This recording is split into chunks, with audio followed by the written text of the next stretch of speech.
stopping by Sheila's Audiobooks, and I am Sheila. This recording is coming from South Texas.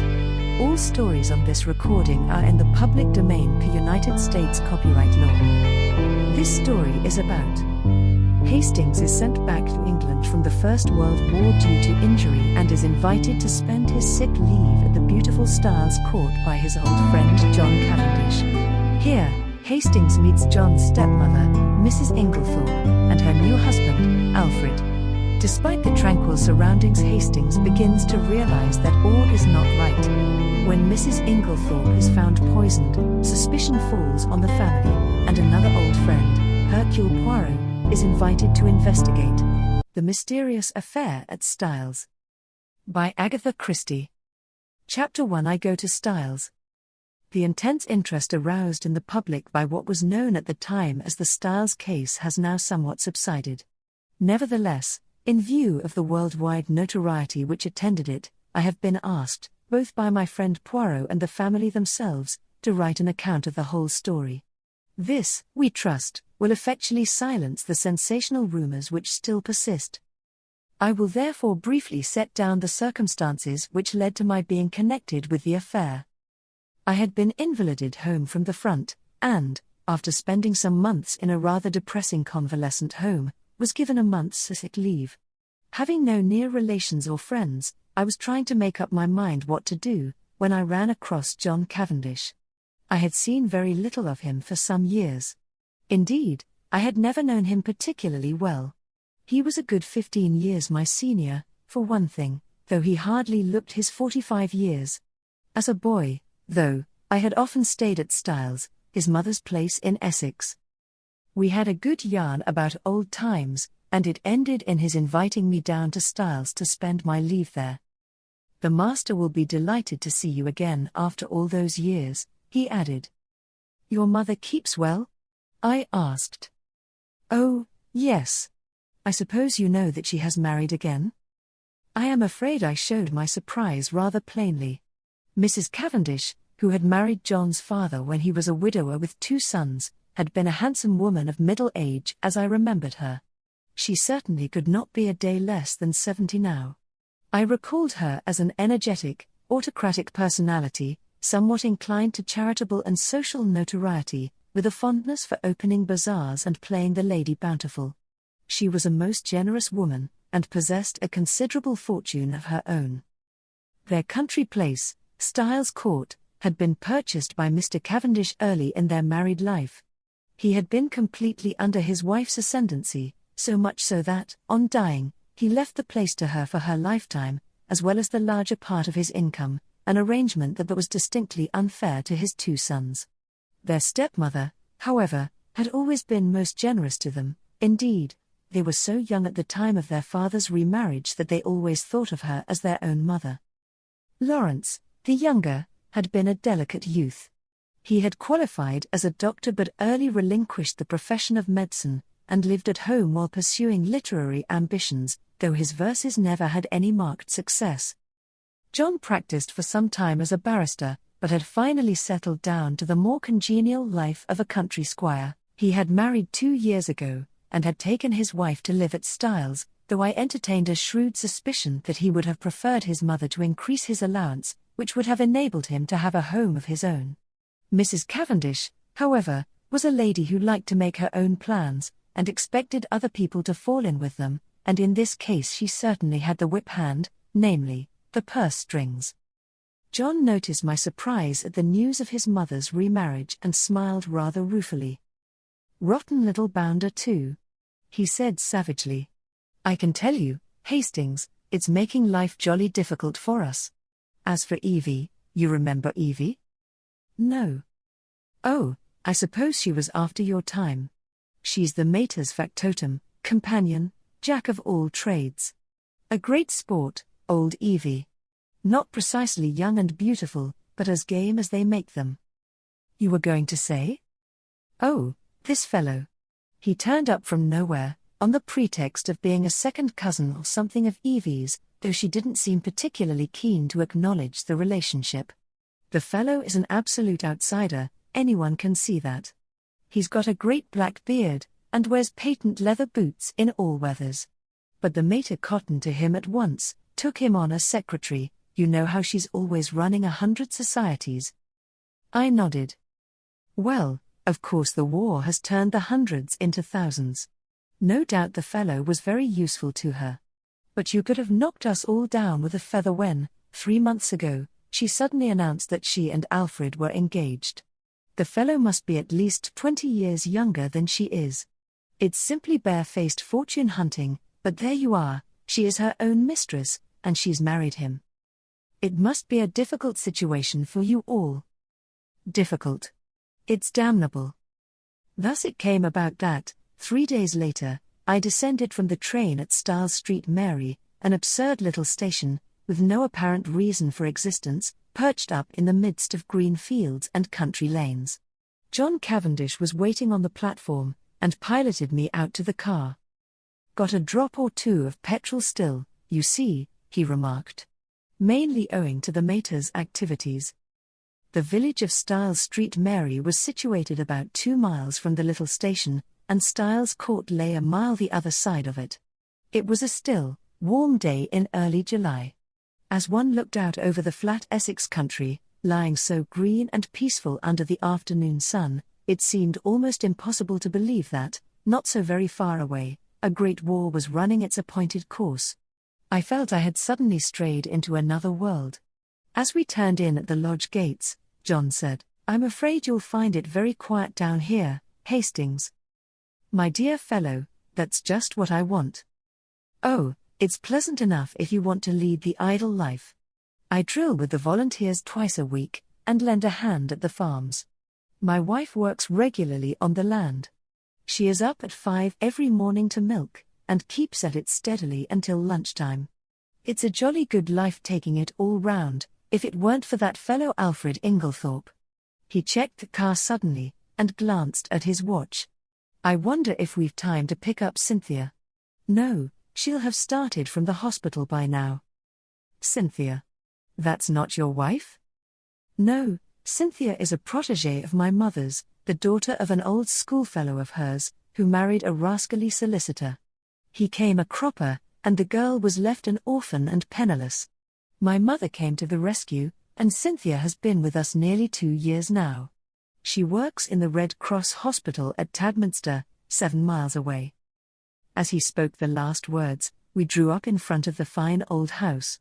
A lady in a stout tweed skirt, who was bending over a flower bed, straightened herself at our approach. "Hello, Evie, here's our wounded hero. Mr. Hastings, Miss Howard." Miss Howard shook hands with a hearty, almost painful, grip. I had an impression of very blue eyes in a sunburnt face.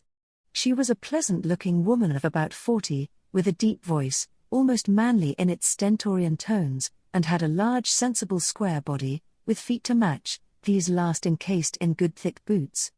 Her conversation, I soon found, was couched in the telegraphic style. "Weeds grow like house afire. Can't keep even with 'em. Shall press you in. Better be careful." "I'm sure I shall be only too delighted to make myself useful," I responded. "Don't say it. Never does. Wish you hadn't later." "You're a cynic, Evie," said John, laughing. "Where's tea today, inside or out?" "Out. Too fine a day to be cooped up in the house." "Come on then, you've done enough gardening for today. The labourer is worthy of his hire, you know. Come and be refreshed." "Well," said Miss Howard, drawing off her gardening gloves, "I'm inclined to agree with you." She led the way round the house to where tea was spread under the shade of a large sycamore. A figure rose from one of the basket chairs, and came a few steps to meet us. "My wife, Hastings," said John. I shall never forget my first sight of Mary Cavendish, her tall, slender form, outlined against the bright light, the vivid sense of slumbering fire that seemed to find expression only in those wonderful tawny eyes of hers, remarkable eyes, different from any other woman's that I have ever known, the intense power of stillness she possessed, which nevertheless conveyed the impression of a wild untamed spirit in an exquisitely civilized body. All these things are burnt into my memory. I shall never forget them. She greeted me with a few words of pleasant welcome in a low, clear voice, and I sank into a basket chair feeling distinctly glad that I had accepted John's invitation. Mrs. Cavendish gave me some tea, and her few quiet remarks heightened my first impression of her as a thoroughly fascinating woman. An appreciative listener is always stimulating, and I described, in a humorous manner, certain incidents of my convalescent home, in a way which, I flatter myself, greatly amused my hostess. John, of course, good fellow though he is, could hardly be called a brilliant conversationalist. At that moment a well-remembered voice floated through the open French window near at hand. "Then you'll write to the Princess after tea, Alfred?" "I'll write to Lady Tadminster for the second day, myself. Or shall we wait until we hear from the Princess? In case of a refusal, Lady Tadminster might open it the first day, and Mrs. Crosby the second. Then there's the Duchess about the school fete." There was the murmur of a man's voice, and then Mrs. Inglethorpe's rose in reply. "Yes, certainly. After tea will do quite well. You are so thoughtful, Alfred dear." The French window swung open a little wider, and a handsome white-haired old lady, with a somewhat masterful cast of features, stepped out of it onto the lawn. A man followed her, a suggestion of deference in his manner. Mrs. Inglethorpe greeted me with effusion. "Why, if it isn't too delightful to see you again, Mr. Hastings, after all these years. Alfred, darling, Mr. Hastings my husband." I looked with some curiosity at Alfred darling. He certainly struck a rather alien note. I did not wonder at John objecting to his beard. It was one of the longest and blackest I have ever seen. He wore gold-rimmed pince-nez, and had a curious impassivity of feature. It struck me that he might look natural on a stage, but was strangely out of place in real life. His voice was rather deep and unctuous. He placed a wooden hand in mine and said, "This is a pleasure, Mr. Hastings." Then, turning to his wife, "Emily dearest, I think that cushion is a little damp." She beamed fondly on him, as he substituted another with every demonstration of the tenderest care.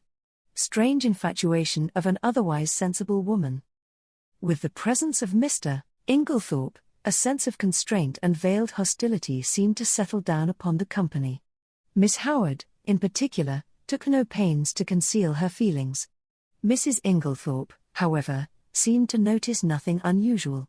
Her volubility, which I remembered of old, had lost nothing in the intervening years, and she poured out a steady flood of conversation, mainly on the subject of the forthcoming bazaar which she was organizing and which was to take place shortly. Occasionally she referred to her husband over a question of days or dates. His watchful and attentive manner never varied. From the very first I took a firm and rooted dislike to him, and I flatter myself that my first judgments are usually fairly shrewd. Presently Mrs. Inglethorpe turned to give some instructions about letters to Evelyn Howard, and her husband addressed me in his painstaking voice. "Is soldiering your regular profession, Mr. Hastings?" "No, before the war I was in Lloyd's." "And you will return there after it is over?" "Perhaps. Either that or a fresh start altogether." Mary Cavendish leant forward. "What would you really choose as a profession, if you could just consult your inclination?" "Well, that depends." "No secret hobby?" she asked. "Tell me, you're drawn to something? Everyone is usually something absurd." "You'll laugh at me." She smiled. "Perhaps. Well, I've always had a secret hankering to be a detective." "The real thing, Scotland Yard? Or Sherlock Holmes?" "Oh, Sherlock Holmes by all means. But really, seriously, I am awfully drawn to it. I came across a man in Belgium once, a very famous detective, and he quite inflamed me. He was a marvelous little fellow. He used to say that all good detective work was a mere matter of method. My system is based on his, though of course I have progressed rather further. He was a funny little man, a great dandy, but wonderfully clever. Like a good detective story myself, remarked Miss Howard. Lots of nonsense written, though. Criminal discovered in last chapter. Everyone dumbfounded. Real crime you'd know at once. There have been a great number of undiscovered crimes, I argued. Don't mean the police, but the people that are right in it. The family. You couldn't really hoodwink them. They'd know. Then, I said, much amused, you think that if you were mixed up in a crime, say a murder, you'd be able to spot the murderer right off? Of course I should. Mightn't be able to prove it to a pack of lawyers. But I'm certain I'd know. I'd feel it in my fingertips if he came near me. It might be a she, I suggested. Might. But murder's a violent crime. Associate it more with a man, not in a case of poisoning. Mrs. Cavendish's clear voice startled me. Dr. Bauerstein was saying yesterday that, owing to the general ignorance of the more uncommon poisons among the medical profession, there were probably countless cases of poisoning quite unsuspected. Why, Mary, what a gruesome conversation! Cried Mrs. Inglethorp. It makes me feel as if a goose were walking over my grave. Oh, there's Cynthia. A young girl in voluntary aid detachment uniform ran lightly across the lawn. Why, Cynthia, you are late today. This is Mr. Hastings, Miss Murdoch. Cynthia Murdoch was a fresh-looking young creature, full of life and vigor. She tossed off her little voluntary aid detachment cap, and I admired the great loose waves of her auburn hair, and the smallness and whiteness of the hand she held out to claim her tea. With dark eyes and eyelashes she would have been a beauty. She flung herself down on the ground beside John, and as I handed her a plate of sandwiches she smiled up at me.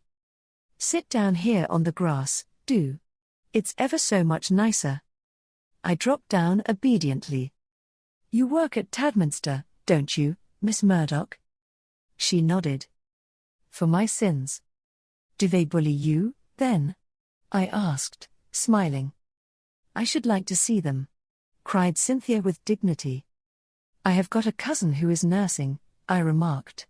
And she is terrified of sisters. I don't wonder. Sisters are, you know, Mr. Hastings. They simply are. You've no idea. But I'm not a nurse, thank heaven, I work in the dispensary. How many people do you poison?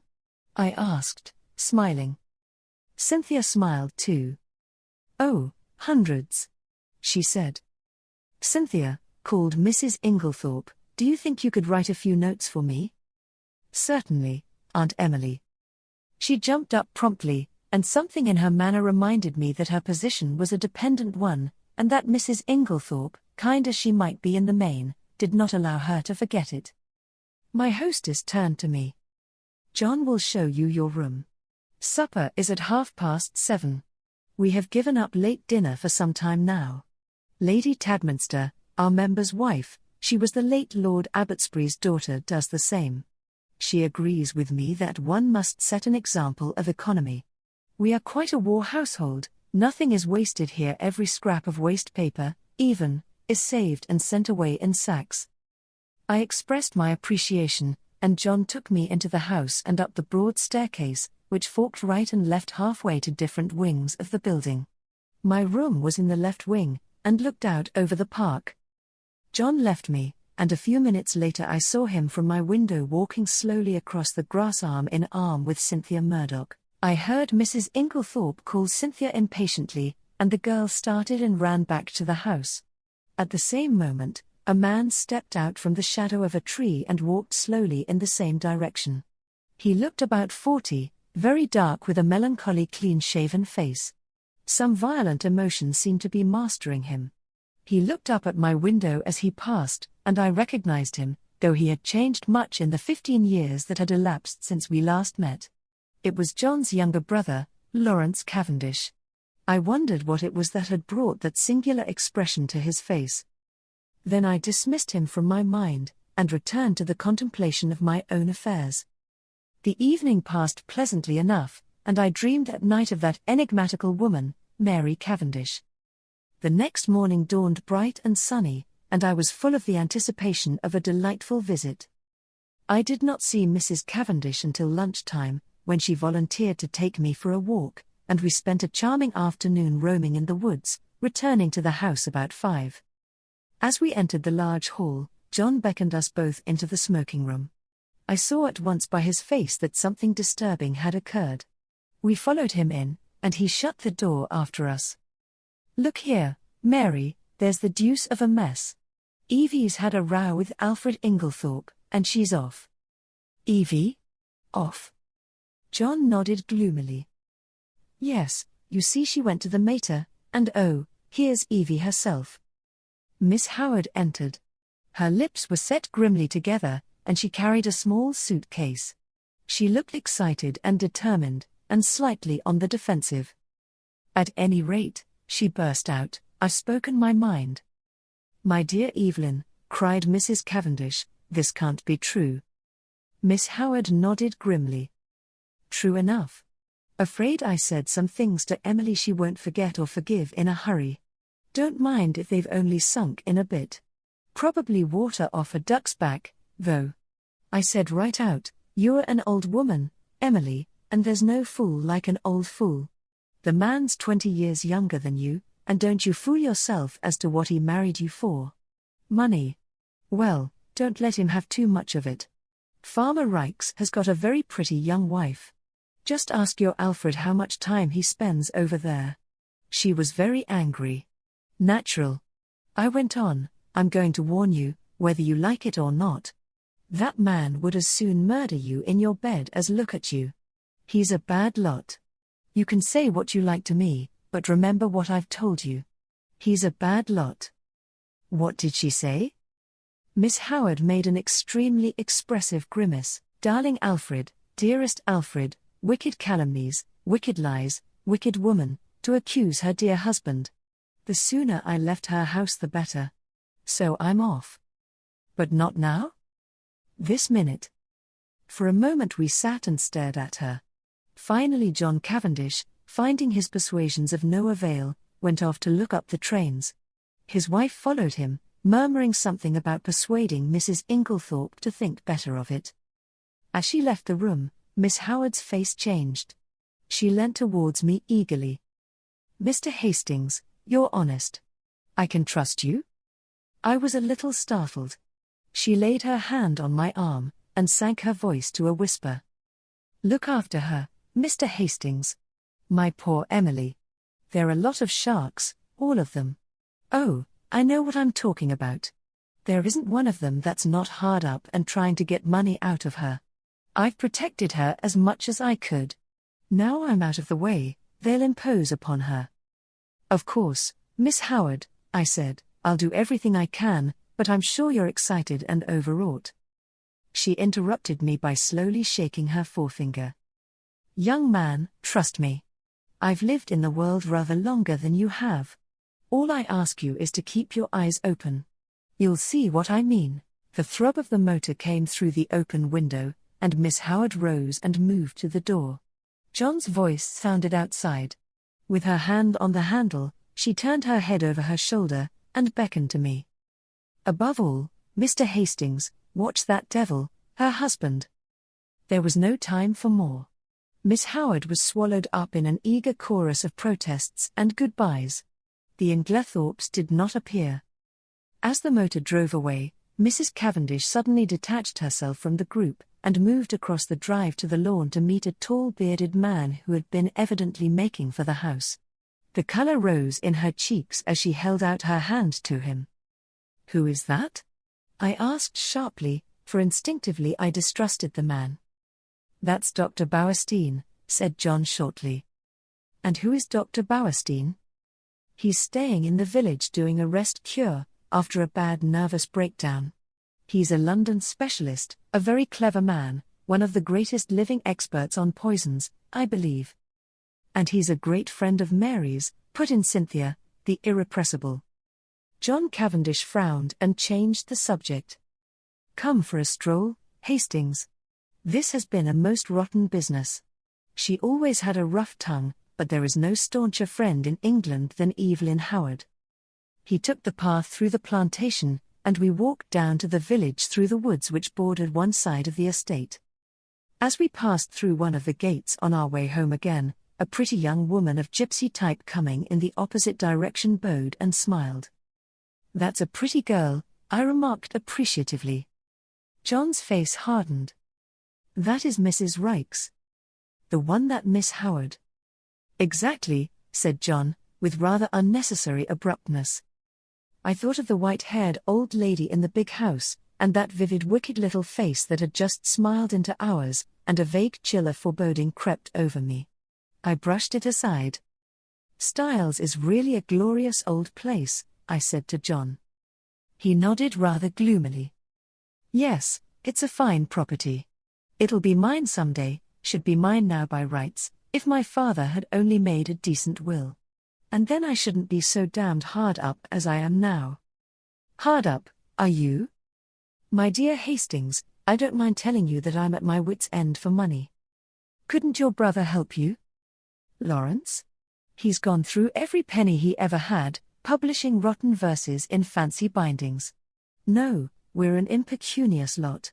My mother's always been awfully good to us, I must say. That is, up to now. Since her marriage, of course he broke off, frowning.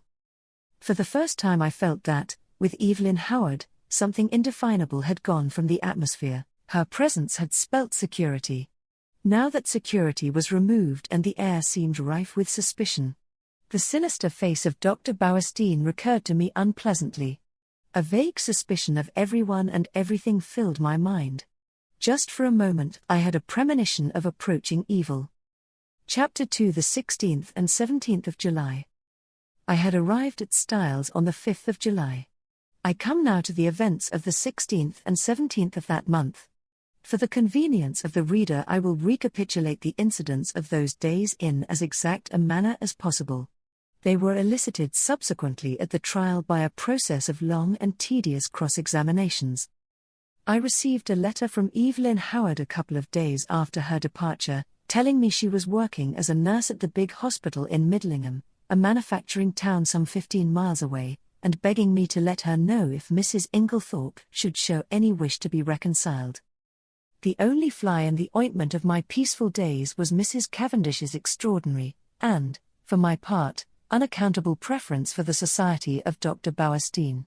What she saw in the man I cannot imagine, but she was always asking him up to the house, and often went off for long expeditions with him. I must confess that I was quite unable to see his attraction. The 16th of July fell on a Monday. It was a day of turmoil. The famous bazaar had taken place on Saturday, and an entertainment, in connection with the same charity, at which Mrs. Inglethorp was to recite a war poem, was to be held that night. We were all busy during the morning arranging and decorating the hall in the village where it was to take place. We had a late luncheon and spent the afternoon resting in the garden. I noticed that John's manner was somewhat unusual. He seemed very excited and restless. After tea, Mrs. Inglethorp went to lie down to rest before her efforts in the evening, and I challenged Mary Cavendish to a single at tennis. About 7:15, Mrs. Inglethorp called us that we should be late as supper was early that night. We had rather a scramble to get ready in time, and before the meal was over the motor was waiting at the door. The entertainment was a great success, Mrs. Inglethorp's recitation receiving tremendous applause. There were also some tableaux in which Cynthia took part. She did not return with us, having been asked to a supper party, and to remain the night with some friends who had been acting with her in the tableaux. The following morning, Mrs. Inglethorp stayed in bed to breakfast, as she was rather overtired, but she appeared in her briskest mood about 12:30, and swept Lawrence and myself off to a luncheon party. Such a charming invitation from Mrs. Rolleston. Lady Tadminster's sister, you know. The Rollestons came over with the Conqueror, one of our oldest families. Mary had excused herself on the plea of an engagement with Dr. Bauerstein. We had a pleasant luncheon, and as we drove away Lawrence suggested that we should return by Tadminster, which was barely a mile out of our way, and pay a visit to Cynthia in her dispensary. Mrs. Inglethorp replied that this was an excellent idea, but as she had several letters to write she would drop us there, and we could come back with Cynthia in the pony trap. We were detained under suspicion by the hospital porter, until Cynthia appeared to vouch for us, looking very cool and sweet in her long white overall. She took us up to her sanctum, and introduced us to her fellow dispenser, a rather awe-inspiring individual, whom Cynthia cheerily addressed as Nibs. What a lot of bottles! I exclaimed, as my eye travelled round the small room. Do you really know what's in them all? Say something original, groaned Cynthia. Every single person who comes up here says that. We are really thinking of bestowing a prize on the first individual who does not say, what a lot of bottles. And I know the next thing you're going to say is, how many people have you poisoned? I pleaded guilty with a laugh. If you people only knew how fatally easy it is to poison someone by mistake, you wouldn't joke about it. Come on, let's have tea. We've got all sorts of secret stores in that cupboard. No, Lawrence, that's the poison cupboard. The big cupboard, that's right. We had a very cheery tea, and assisted Cynthia to wash up afterwards. We had just put away the last teaspoon when a knock came at the door. The countenances of Cynthia and Nibs were suddenly petrified into a stern and forbidding expression. Come in, said Cynthia, in a sharp professional tone. A young and rather scared-looking nurse appeared with a bottle which she proffered to Nibs, who waved her towards Cynthia with a somewhat enigmatical remark. I'm not really here today. Cynthia took the bottle and examined it with the severity of a judge. This should have been sent up this morning. Sister is very sorry. She forgot. Sister should read the rules outside the door. I gathered from the little nurse's expression that there was not the least likelihood of her having the hardihood to retail this message to the dreaded sister. So now it can't be done until tomorrow, finished Cynthia. Don't you think you could possibly let us have it tonight? Well, said Cynthia graciously, we are very busy, but if we have time it shall be done. The little nurse withdrew, and Cynthia promptly took a jar from the shelf, refilled the bottle, and placed it on the table outside the door. I laughed. Discipline must be maintained? Exactly. Come out on our little balcony. You can see all the outside wards there. I followed Cynthia and her friend and they pointed out the different wards to me. Lawrence remained behind, but after a few moments Cynthia called to him over her shoulder to come and join us. Then she looked at her watch. Nothing more to do, Nibs? No. All right. Then we can lock up and go. I had seen Lawrence in quite a different light that afternoon. Compared to John, he was an astoundingly difficult person to get to know. He was the opposite of his brother in almost every respect, being unusually shy and reserved. Yet he had a certain charm of manner, and I fancied that, if one really knew him well, one could have a deep affection for him. I had always fancied that his manner to Cynthia was rather constrained, and that she on her side was inclined to be shy of him. But they were both gay enough this afternoon, and chatted together like a couple of children. As we drove through the village, I remembered that I wanted some stamps, so accordingly we pulled up at the post office. As I came out again, I cannoned into a little man who was just entering. I drew aside and apologized, when suddenly, with a loud exclamation, he clasped me in his arms and kissed me warmly. Mon ami Hastings, he cried. It is indeed mon ami Hastings. Poirot, I exclaimed. I turned to the pony trap. This is a very pleasant meeting for me, Miss Cynthia. This is my old friend, Monsieur Poirot, whom I have not seen for years. Oh, we know Monsieur Poirot, said Cynthia gaily. But I had no idea he was a friend of yours. Yes, indeed, said Poirot seriously. I know Mademoiselle Cynthia. It is by the charity of that good Mrs. Inglethorp that I am here. Then, as I looked at him inquiringly, yes, my friend, she had kindly extended hospitality to 7 of my country people who, alas, are refugees from their native land. We Belgians will always remember her with gratitude. Poirot was an extraordinary-looking little man. He was hardly more than 5 feet, 4 inches, but carried himself with great dignity. His head was exactly the shape of an egg, and he always perched it a little on one side. His moustache was very stiff and military. The neatness of his attire was almost incredible. I believe a speck of dust would have caused him more pain than a bullet wound. Yet this quaint dandified little man who, I was sorry to see, now limped badly, had been in his time one of the most celebrated members of the Belgian police. As a detective, his flair had been extraordinary, and he had achieved triumphs by unraveling some of the most baffling cases of the day. He pointed out to me the little house inhabited by him and his fellow Belgians, and I promised to go and see him at an early date. Then he raised his hat with a flourish to Cynthia, and we drove away.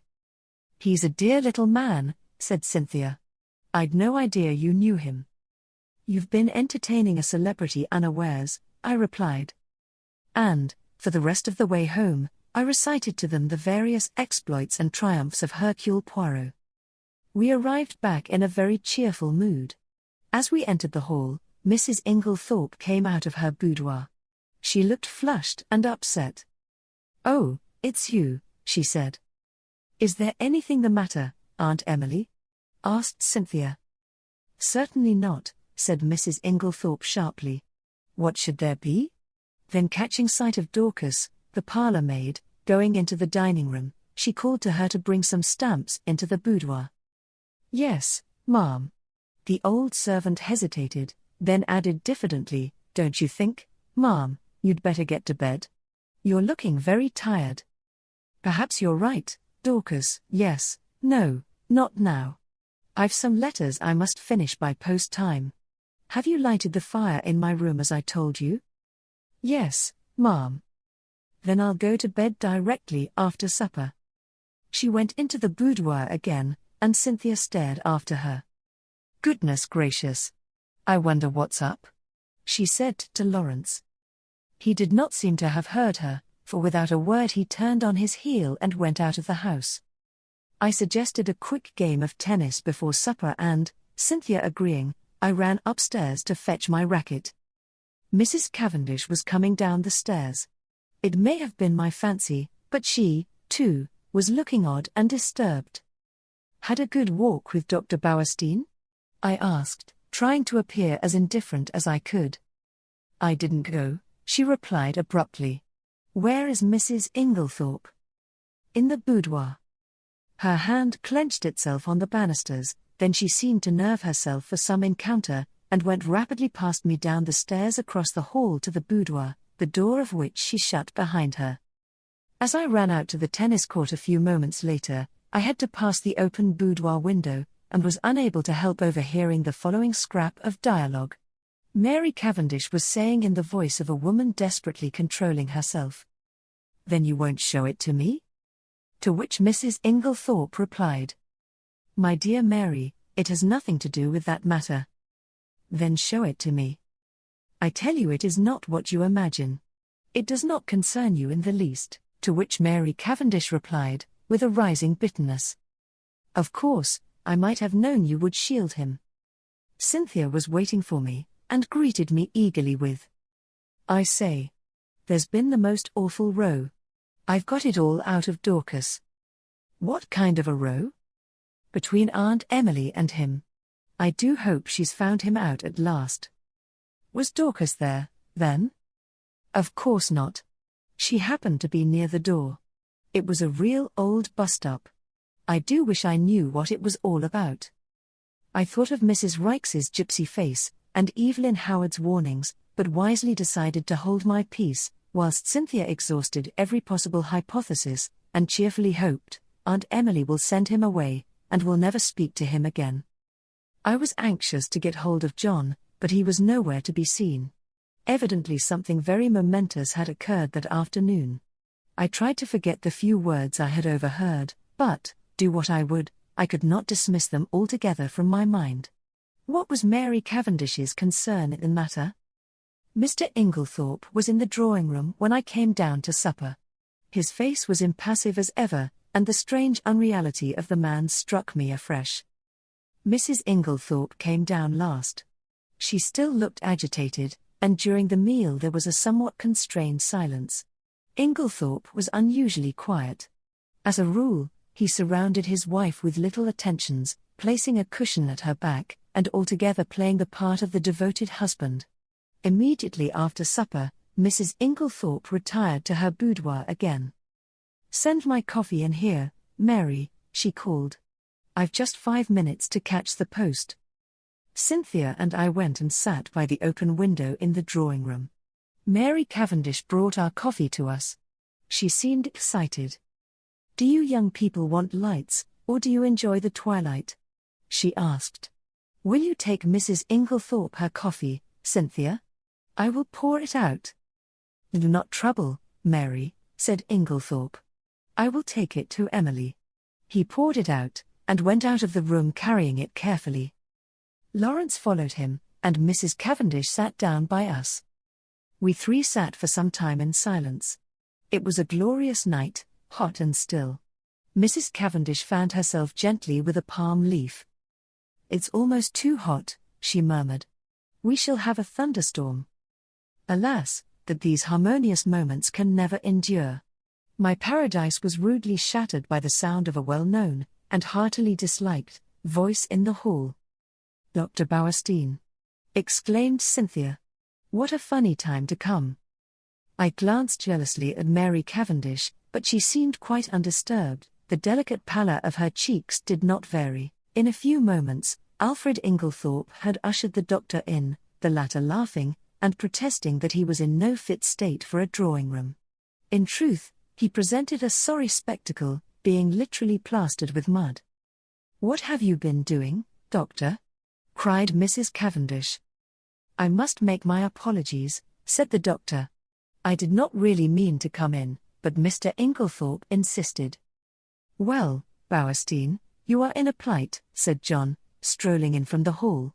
"Have some coffee, and tell us what you have been up to." "Thank you, I will." He laughed rather ruefully, as he described how he had discovered a very rare species of fern in an inaccessible place, and in his efforts to obtain it had lost his footing, and slipped ignominiously into a neighboring pond. "The sun soon dried me off," he added, "but I'm afraid my appearance is very disreputable." At this juncture, Mrs. Inglethorp called to Cynthia from the hall, and the girl ran out. "Just carry up my dispatch case, will you, dear? I'm going to bed." The door into the hall was a wide one. I had risen when Cynthia did. John was close by me. There were therefore 3 witnesses who could swear that Mrs. Inglethorp was carrying her coffee, as yet untasted, in her hand. My evening was utterly and entirely spoilt by the presence of Dr. Bowerstein. It seemed to me the man would never go. He rose at last, however, and I breathed a sigh of relief. "I'll walk down to the village with you," said Mr. Inglethorp. "I must see our agent over those estate accounts." He turned to John. "No one need sit up. I will take the latch key." Chapter 3: The Night of the Tragedy. To make this part of my story clear, I append the following plan of the first floor of Styles. The servants' rooms are reached through the gallery door. They have no communication with the right wing, where the Inglethorp's rooms were situated. It seemed to be the middle of the night when I was awakened by Lawrence Cavendish. He had a candle in his hand, and the agitation of his face told me at once that something was seriously wrong. "What's the matter?" I asked, sitting up in bed, and trying to collect my scattered thoughts. "We are afraid my mother is very ill. She seems to be having some kind of fit. Unfortunately, she has locked herself in." "I'll come at once." I sprang out of bed, and, pulling on a dressing gown, followed Lawrence along the passage and the gallery to the right wing of the house. John Cavendish joined us, and 1 or 2 of the servants were standing round in a state of awe-stricken excitement. Lawrence turned to his brother. "What do you think we had better do?" Never, I thought, had his indecision of character been more apparent. John rattled the handle of Mrs. Inglethorp's door violently, but with no effect. It was obviously locked or bolted on the inside. The whole household was aroused by now. The most alarming sounds were audible from the interior of the room. Clearly something must be done. "Try going through Mr. Inglethorp's room, sir," cried Dorcas. "Oh, the poor mistress." Suddenly I realized that Alfred Inglethorp was not with us, that he alone had given no sign of his presence. John opened the door of his room. It was pitch dark, but Lawrence was following with the candle, and by its feeble light we saw that the bed had not been slept in, and that there was no sign of the room having been occupied. We went straight to the connecting door. That, too, was locked or bolted on the inside. What was to be done? "Oh, dear, sir," cried Dorcas, wringing her hands. "Whatever shall we do? We must try and break the door in, I suppose. It'll be a tough job, though. Here, let one of the maids go down and wake Bailey and tell him to go for Dr. Wilkins at once. Now then, we'll have a try at the door. Half a moment, though, isn't there a door into Miss Cynthia's rooms?" "Yes, sir, but that's always bolted. It's never been undone." "Well, we might just see." He ran rapidly down the corridor to Cynthia's room. Mary Cavendish was there, shaking the girl, who must have been an unusually sound sleeper, and trying to wake her. In a moment or two he was back.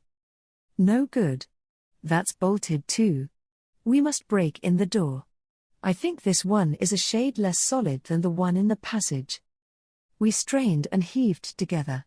The framework of the door was solid, and for a long time it resisted our efforts, but at last we felt it give beneath our weight, and finally, with a resounding crash, it was burst open.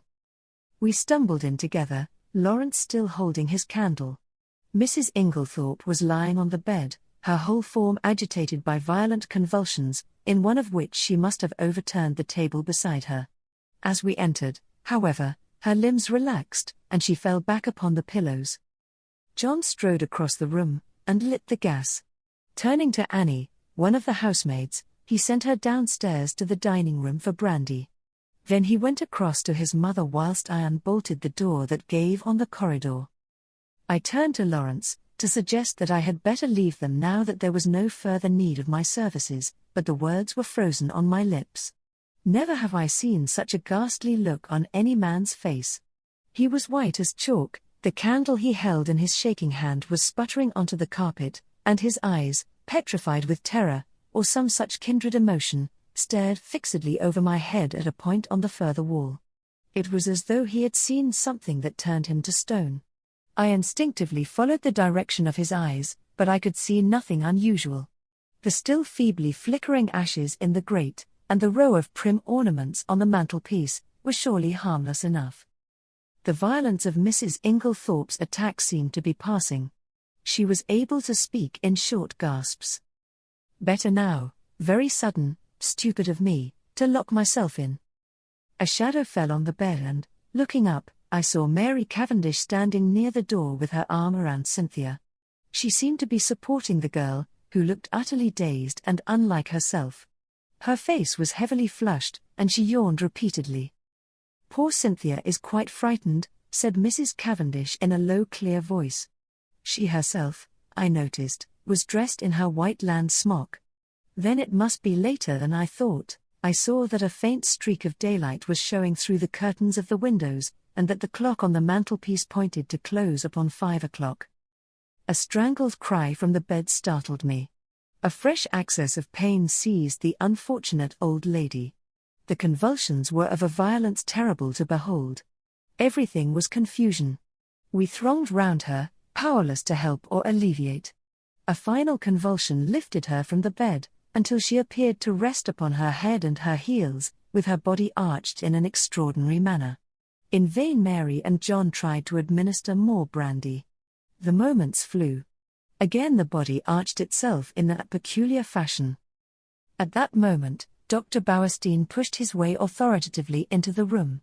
For one instant he stopped dead, staring at the figure on the bed, and, at the same instant, Mrs. Inglethorpe cried out in a strangled voice, her eyes fixed on the doctor. "Alfred, Alfred," then she fell back motionless on the pillows. With a stride, the doctor reached the bed, and seizing her arms worked them energetically, applying what I knew to be artificial respiration. He issued a few short sharp orders to the servants. An imperious wave of his hand drove us all to the door. We watched him, fascinated, though I think we all knew in our hearts that it was too late, and that nothing could be done now. I could see by the expression on his face that he himself had little hope. Finally he abandoned his task, shaking his head gravely. At that moment, we heard footsteps outside, and Dr. Wilkins, Mrs. Inglethorpe's own doctor, a portly, fussy little man, came bustling in. In a few words Dr. Bauerstein explained how he had happened to be passing the lodge gates as the car came out, and had run up to the house as fast as he could, whilst the car went on to fetch Dr. Wilkins. With a faint gesture of the hand, he indicated the figure on the bed. Very sad, murmured Dr. Wilkins. Poor dear lady. Always did far too much, against my advice. I warned her. Her heart was far from strong. Take it easy, I said to her, take it easy. But no, her zeal for good works was too great. Nature rebelled. Dr. Bauerstein, I noticed, was watching the local doctor narrowly. He still kept his eyes fixed on him as he spoke.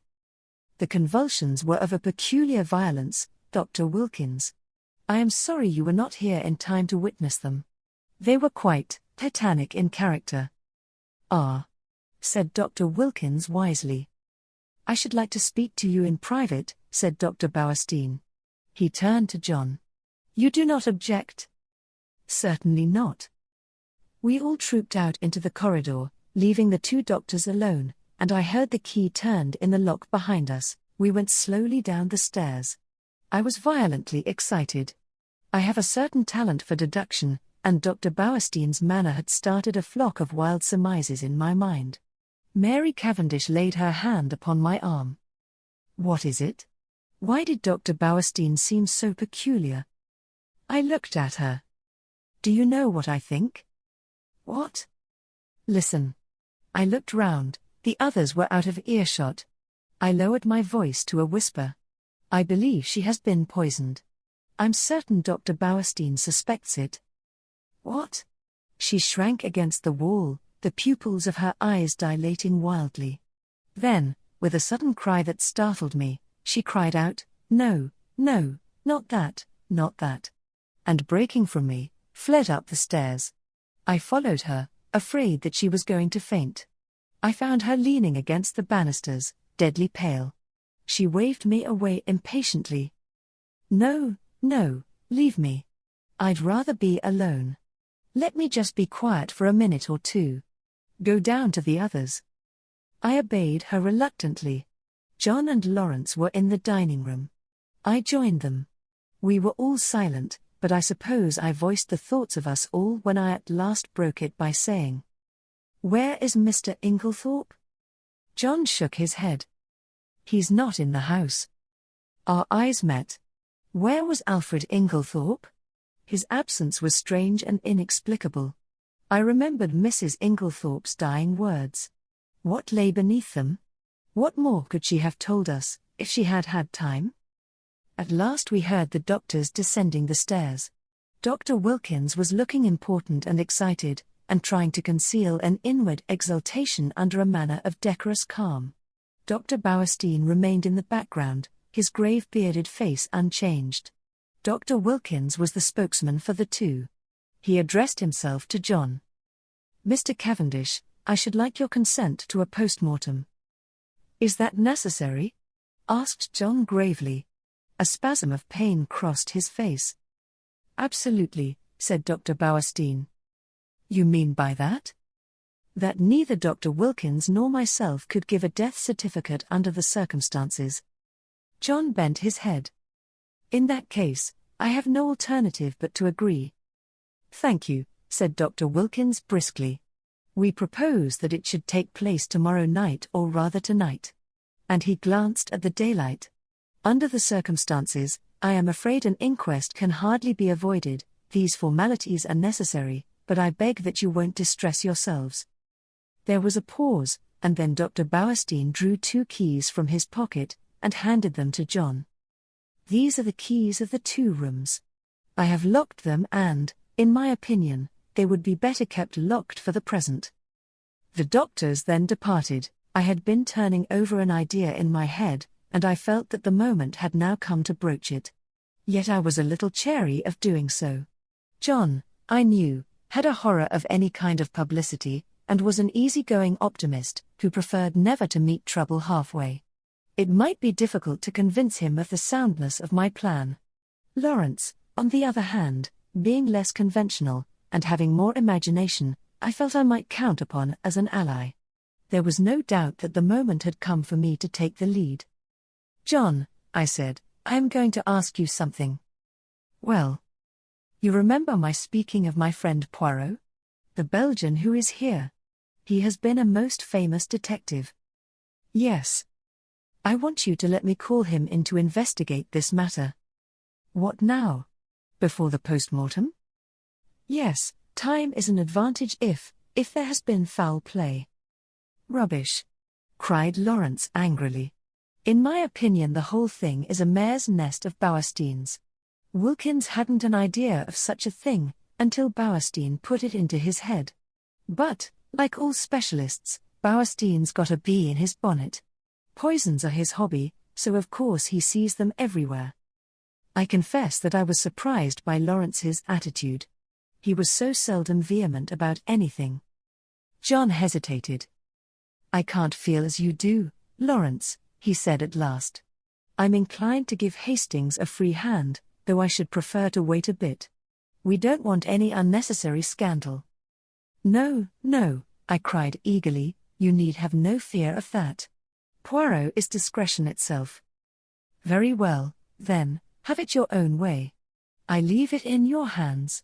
Though, if it is as we suspect, it seems a clear enough case. God forgive me if I am wronging him.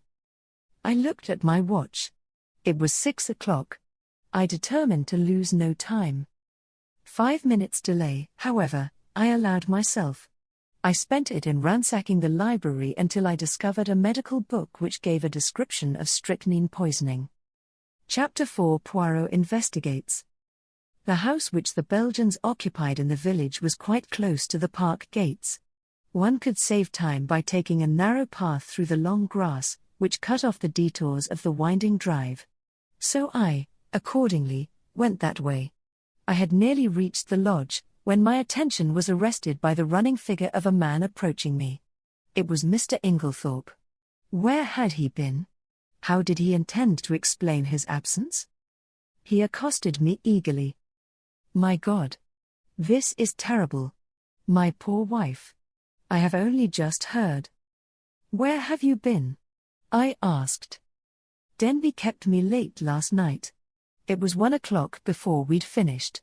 Then I found that I'd forgotten the latch key after all. I didn't want to arouse the household, so Denby gave me a bed. How did you hear the news? I asked. Wilkins knocked Denby up to tell him. My poor Emily. She was so self-sacrificing, such a noble character. She overtaxed her strength. A wave of revulsion swept over me. What a consummate hypocrite the man was. I must hurry on, I said, thankful that he did not ask me whither I was bound. In a few minutes I was knocking at the door of Leastways Cottage. Getting no answer, I repeated my summons impatiently. A window above me was cautiously opened, and Poirot himself looked out. He gave an exclamation of surprise at seeing me. In a few brief words, I explained the tragedy that had occurred, and that I wanted his help. Wait, my friend, I will let you in, and you shall recount to me the affair whilst I dress. In a few moments he had unbarred the door, and I followed him up to his room.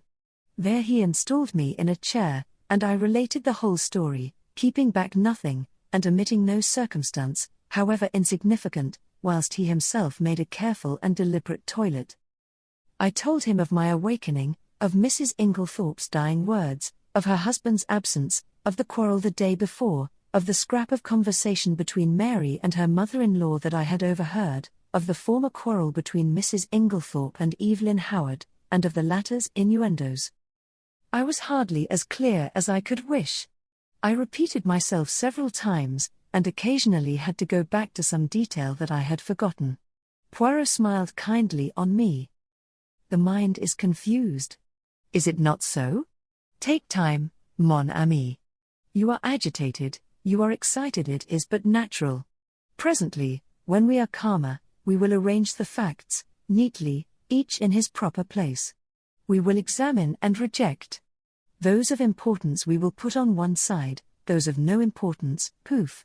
He screwed up his cherub-like face, and puffed comically enough, blow them away. That's all very well, I objected, but how are you going to decide what is important, and what isn't? That always seems the difficulty to me.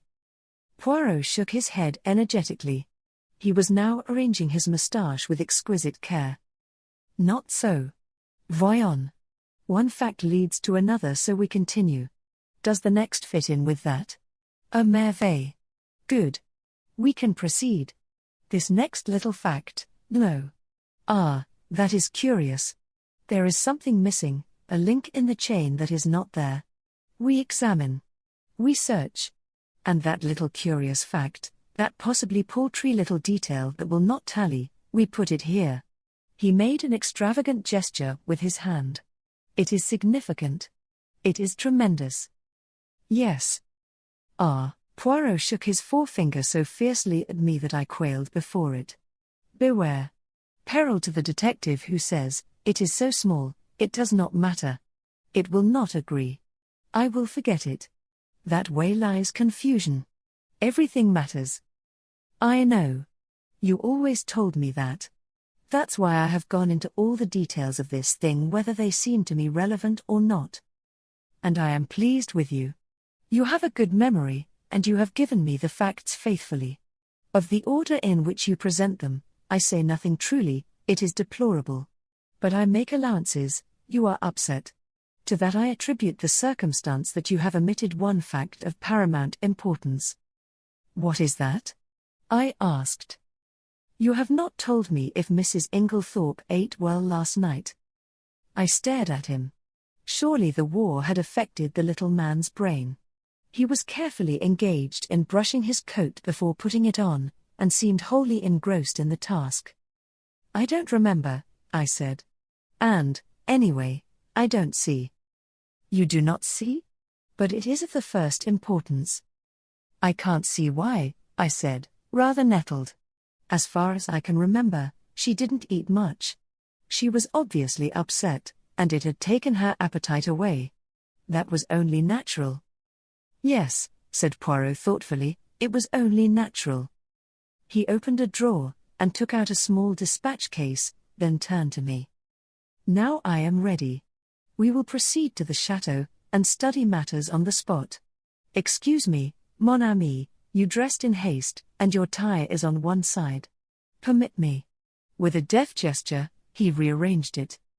Ça y est. Now, shall we start? We hurried up the village, and turned in at the lodge gates. Poirot stopped for a moment, and gazed sorrowfully over the beautiful expanse of park, still glittering with morning dew. So beautiful, and yet, the poor family, plunged in sorrow, prostrated with grief. He looked at me keenly as he spoke, and I was aware that I reddened under his prolonged gaze. Was the family prostrated by grief?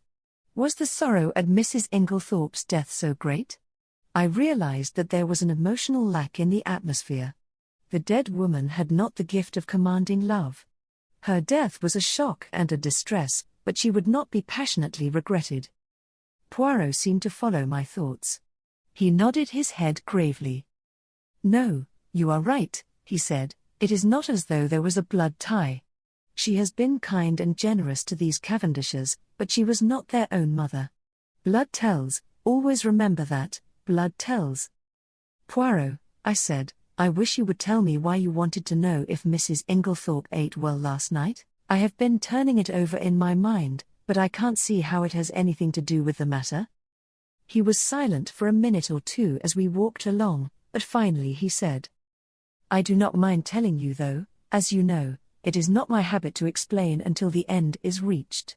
The present contention is that Mrs. Inglethorpe died of strychnine poisoning, presumably administered in her coffee.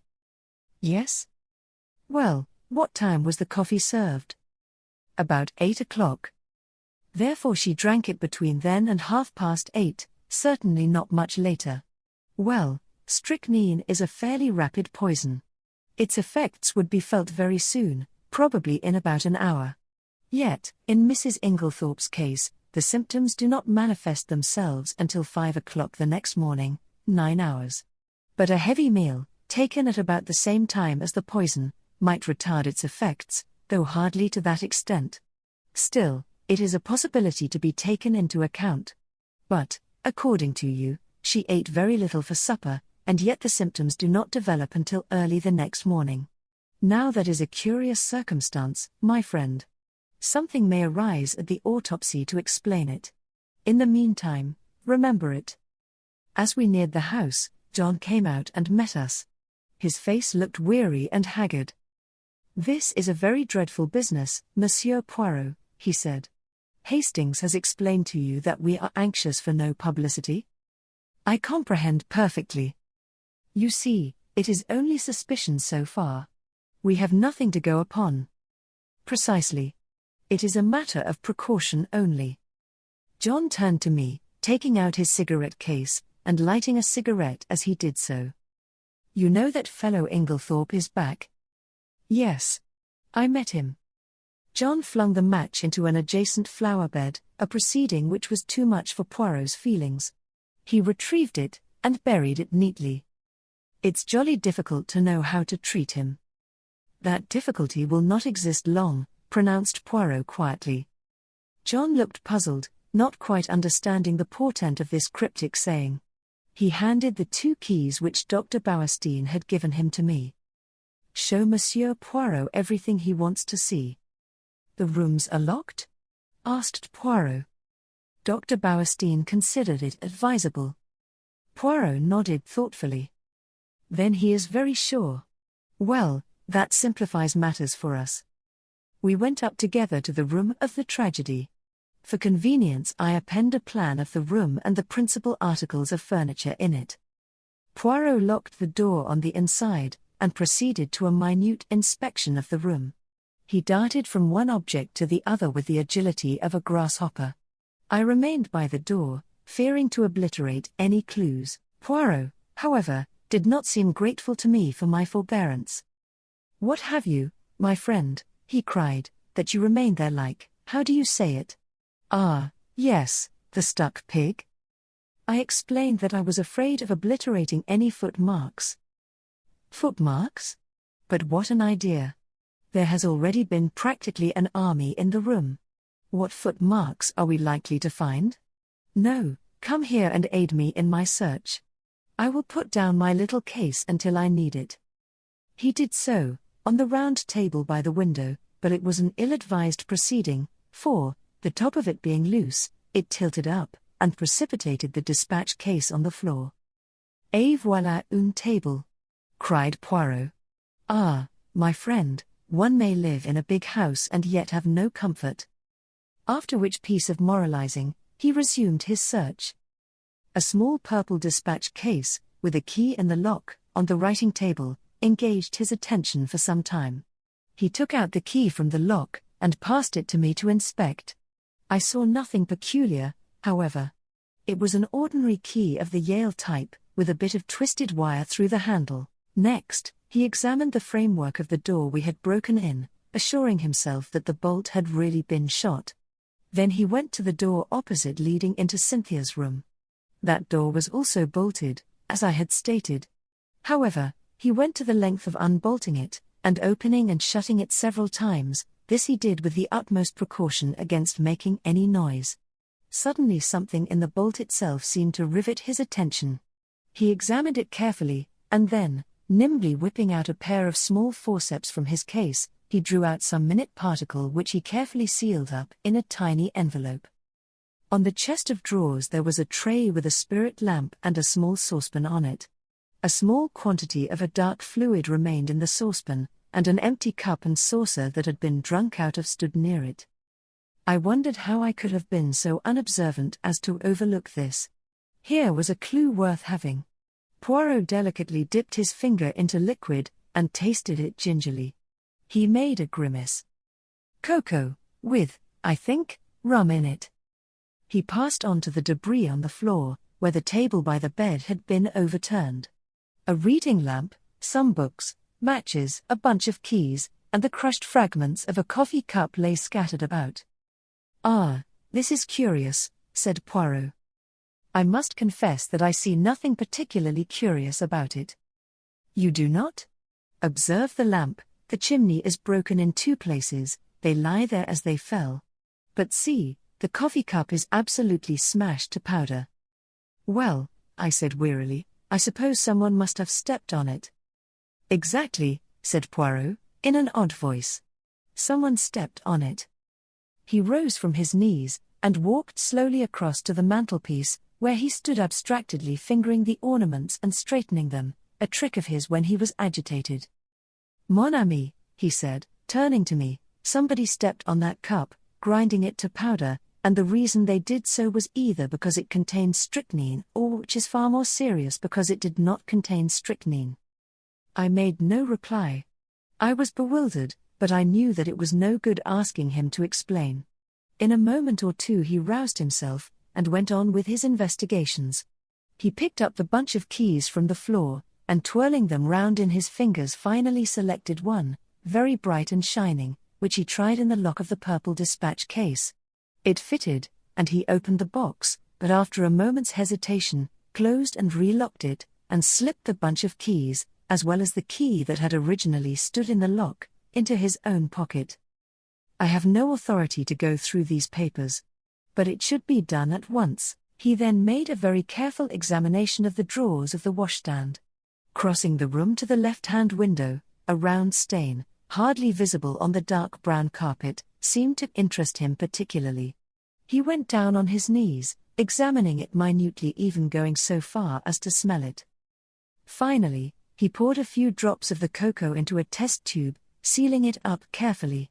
His next proceeding was to take out a little notebook.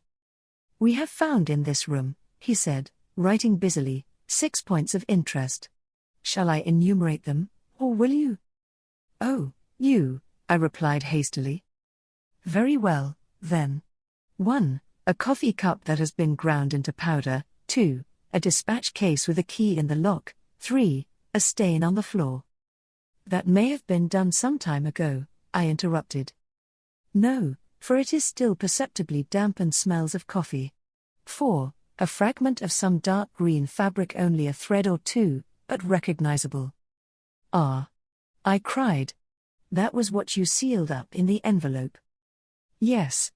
It may turn out to be a piece of one of Mrs. Inglethorp's own dresses, and quite unimportant. We shall see. 5. This." With a dramatic gesture, he pointed to a large splash of candle grease on the floor by the writing table. "It must have been done since yesterday, otherwise a good housemaid would have at once removed it with blotting paper and a hot iron. One of my best hats once, but that is not to the point. It was very likely done last night. We were very agitated. Or perhaps Mrs. Inglethorpe herself dropped her candle." "You brought only one candle into the room?" "Yes. Lawrence Cavendish was carrying it. But he was very upset. He seemed to see something over here," I indicated the mantelpiece, "that absolutely paralyzed him." "That is interesting," said Poirot quickly. "Yes, it is suggestive, his eye sweeping the whole length of the wall, but it was not his candle that made this great patch, for you perceive that this is white grease, whereas Monsieur Lawrence's candle, which is still on the dressing table, is pink. On the other hand, Mrs. Inglethorpe had no candlestick in the room, only a reading lamp." "Then," I said, "what do you deduce?" To which my friend only made a rather irritating reply, urging me to use my own natural faculties. "And the 6th point?" I asked. "I suppose it is the sample of cocoa." "No," said Poirot thoughtfully. "I might have included that in the 6, but I did not. No, the 6th point I will keep to myself for the present." He looked quickly round the room. "There is nothing more to be done here, I think, unless," he stared earnestly and long at the dead ashes in the grate.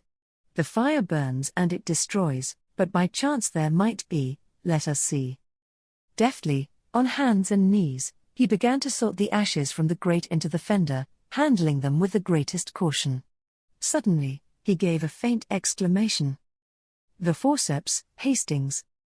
I quickly handed them to him, and with skill he extracted a small piece of half-charred paper. "There, mon ami," he cried.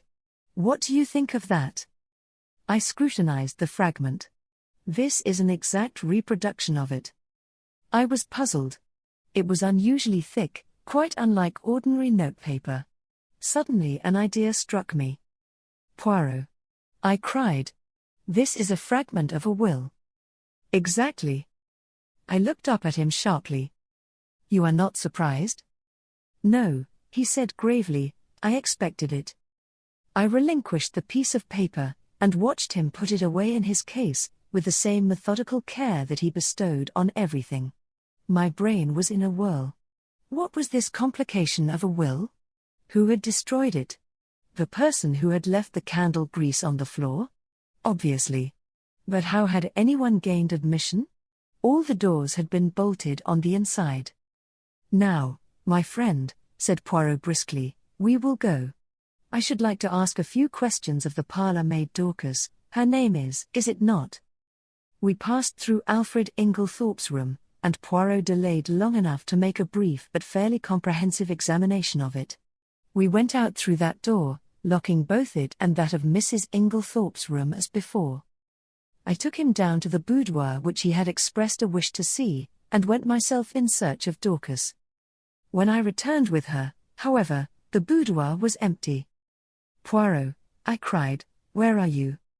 I am here, my friend.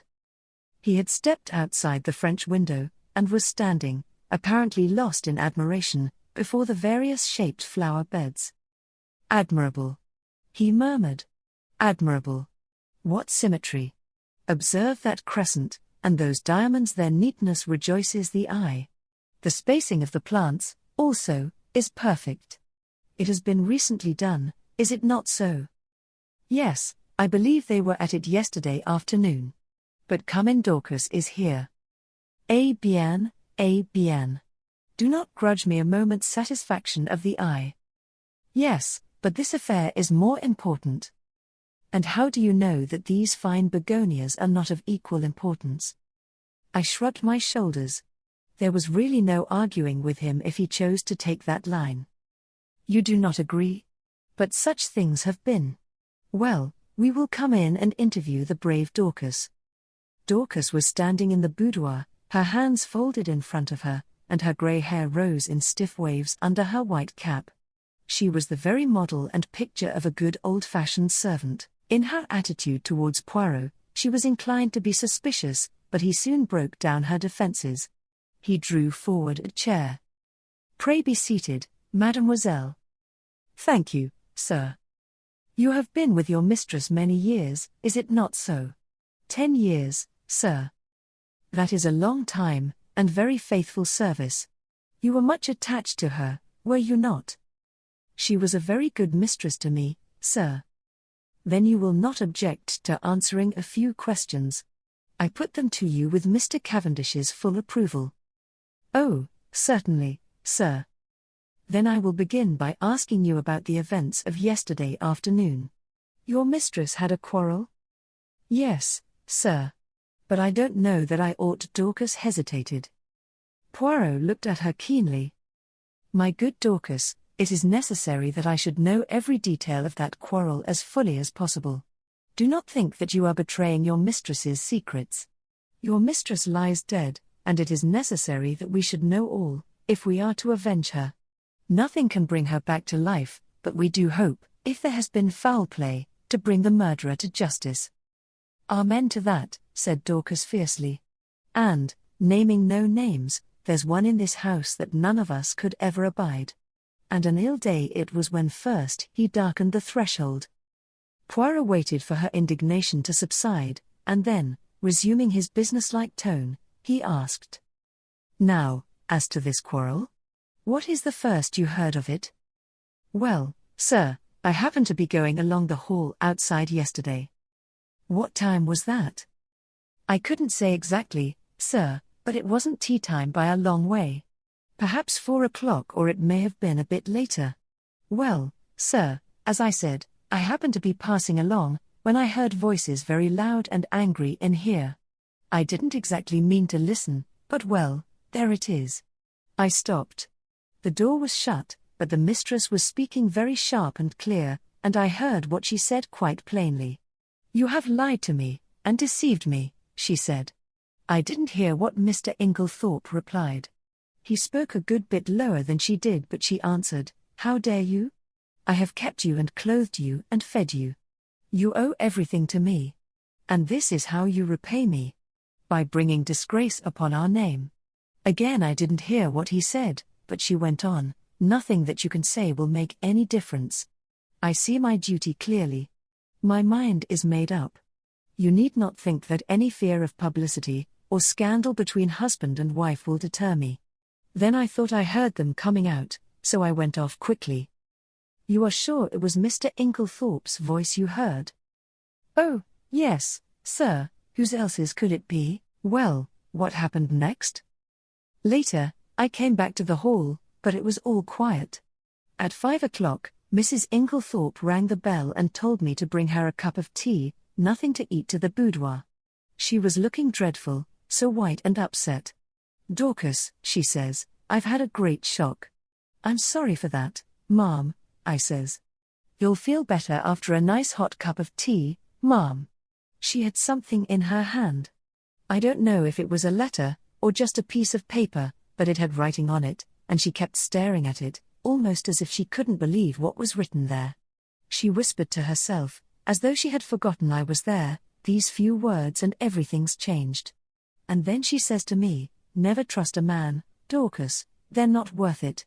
I hurried off, and got her a good strong cup of tea, and she thanked me, and said she'd feel better when she'd drunk it. I don't know what to do, she says. Scandal between husband and wife is a dreadful thing, Dorcas. I'd rather hush it up if I could. Mrs. Cavendish came in just then, so she didn't say any more. She still had the letter, or whatever it was, in her hand? Yes, sir. What would she be likely to do with it afterwards? Well, I don't know, sir. I expect she would lock it up in that purple case of hers. Is that where she usually kept important papers? Yes, sir. She brought it down with her every morning, and took it up every night. When did she lose the key of it? She missed it yesterday at lunch-time, sir, and told me to look carefully for it. She was very much put out about it. But she had a duplicate key? Oh, yes, sir. Dorcas was looking very curiously at him and, to tell the truth, so was I. What was all this about a lost key? Poirot smiled. Never mind, Dorcas, it is my business to know things. Is this the key that was lost? He drew from his pocket the key that he had found in the lock of the dispatch case upstairs. Dorcas's eyes looked as though they would pop out of her head. That's it, sir, right enough. But where did you find it? I looked everywhere for it. Ah, but you see it was not in the same place yesterday as it was today. Now, to pass to another subject, had your mistress a dark green dress in her wardrobe? Dorcas was rather startled by the unexpected question. No, sir. Are you quite sure? Oh, yes, sir. Has anyone else in the house got a green dress? Dorcas reflected. Miss Cynthia has a green evening dress. Light or dark green? A light green, sir, a sort of chiffon, they call it. Ah, that is not what I want. And nobody else has anything green? No, sir, not that I know of. Poirot's face did not betray a trace of whether he was disappointed or otherwise. He merely remarked. Good, we will leave that and pass on. Have you any reason to believe that your mistress was likely to take a sleeping powder last night? Not last night, sir, I know she didn't. Why do you know so positively? Because the box was empty. She took the last one 2 days ago, and she didn't have any more made up. You are quite sure of that? Positive, sir. Then that is cleared up. By the way, your mistress didn't ask you to sign any paper yesterday? To sign a paper? No, sir. When Mr. Hastings and Mr. Lawrence came in yesterday evening, they found your mistress busy writing letters. I suppose you can give me no idea to whom these letters were addressed? I'm afraid I couldn't, sir. I was out in the evening. Perhaps Annie could tell you, though she's a careless girl. Never cleared the coffee cups away last night. That's what happens when I'm not here to look after things. Poirot lifted his hand. Since they have been left, Dorcas, leave them a little longer, I pray you. I should like to examine them. Very well, sir. What time did you go out last evening? About 6 o'clock, sir. Thank you, Dorcas, that is all I have to ask you. He rose and strolled to the window. I have been admiring these flower beds. How many gardeners are employed here, by the way? Only 3 now, sir. 5, we had, before the war, when it was kept as a gentleman's place should be. I wish you could have seen it then, sir. A fair sight it was. But now there's only old Manning, and young William, and a new-fashioned woman gardener in breeches and such like. Ah, these are dreadful times. The good times will come again, Dorcas. At least, we hope so. Now, will you send Annie to me here? Yes, sir. Thank you, sir. How did you know that Mrs. Inglethorp took sleeping powders? I asked, in lively curiosity, as Dorcas left the room. And about the lost key and the duplicate? One thing at a time. As to the sleeping powders, I knew by this. He suddenly produced a small cardboard box, such as chemists use for powders. Where did you find it? In the washstand drawer in Mrs. Inglethorpe's bedroom. It was number 6 of my catalogue. But I suppose, as the last powder was taken 2 days ago, it is not of much importance? Probably not, but do you notice anything that strikes you as peculiar about this box? I examined it closely. No, I can't say that I do. Look at the label. I read the label carefully. 1 powder to be taken at bedtime, if required. Mrs. Inglethorpe. No, I see nothing unusual. Not the fact that there is no chemist's name? Ah! I exclaimed. To be sure, that is odd. Have you ever known a chemist to send out a box like that, without his printed name? No, I can't say that I have. I was becoming quite excited, but Poirot damped my ardor by remarking. Yet the explanation is quite simple. So do not intrigue yourself, my friend. An audible creaking proclaimed the approach of Annie, so I had no time to reply. Annie was a fine, strapping girl, and was evidently laboring under intense excitement, mingled with a certain ghoulish enjoyment of the tragedy. Poirot came to the point at once, with a businesslike briskness. I sent for you, Annie, because I thought you might be able to tell me something about the letters Mrs. Inglethorpe wrote last night. How many were there? And can you tell me any of the names and addresses? Annie considered. There were 4 letters, sir. One was to Miss Howard, and one was to Mr. Wells, the lawyer, and the other 2 I don't think I remember, sir. Oh, yes, one was to Ross's, the caterers in Tadminster. The other one, I don't remember. Think, urged Poirot. Annie racked her brains in vain. I'm sorry, sir, but it's clean gone. I don't think I can have noticed it. It does not matter, said Poirot, not betraying any sign of disappointment. Now I want to ask you about something else. There is a saucepan in Mrs. Inglethorpe's room with some cocoa in it. Did she have that every night? Yes, sir, it was put in her room every evening, and she warmed it up in the night whenever she fancied it. What was it? Plain cocoa? Yes, sir, made with milk, with a teaspoonful of sugar, and 2 teaspoonfuls of rum in it. Who took it to her room? I did, sir. Always? Yes, sir. At what time? When I went to draw the curtains, as a rule, sir. Did you bring it straight up from the kitchen then? No, sir, you see there's not much room on the gas stove, so cook used to make it early, before putting the vegetables on for supper. Then I used to bring it up, and put it on the table by the swing door, and take it into her room later. The swing door is in the left wing, is it not? Yes, sir. And the table, is it on this side of the door, or on the father servant's side? It's this side, sir. What time did you bring it up last night? About 7:15, I should say, sir. And when did you take it into Mrs. Inglethorpe's room? When I went to shut up, sir. About 8 o'clock. Mrs. Inglethorpe came up to bed before I'd finished. Then, between 7:15 and 8 o'clock, the cocoa was standing on the table in the left wing? Yes, sir. Annie had been growing redder and redder in the face, and now she blurted out unexpectedly. And if there was salt in it, sir, it wasn't me. I never took the salt near it. What makes you think there was salt in it?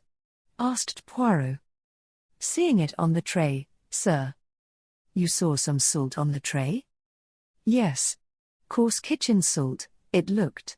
I never noticed it when I took the tray up, but when I came to take it into the mistress's room I saw it at once, and I suppose I ought to have taken it down again, and asked cook to make some fresh.